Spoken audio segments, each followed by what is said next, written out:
சங்கரன் கோவிலில் காவலர்கள் தாக்கியதால் உயிரிழந்த ஓட்டுநர் முருகனின் இறப்பிற்கு நியாயம் கேட்டு போராட்டக்காரர்கள் தனித்தனியாக பிரிந்து சங்கரன் கோவிலின் பிரதான சாலைகள் அனைத்திலும் சாலை மறியல் போராட்டத்தில் ஈடுபட்டனர்.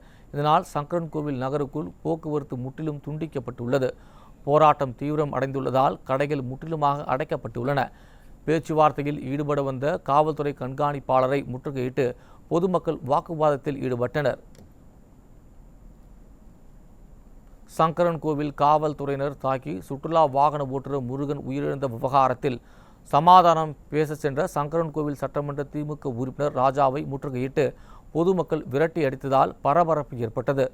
இறந்தவர் நீதிக்கு குரல் கொடுக்காமல் காவல்துறைக்கு ஆதரவாக கருத்து தெரிவித்ததால் திமுக எம்எல்ஏவை மக்கள் விரட்டி அடித்தனர்.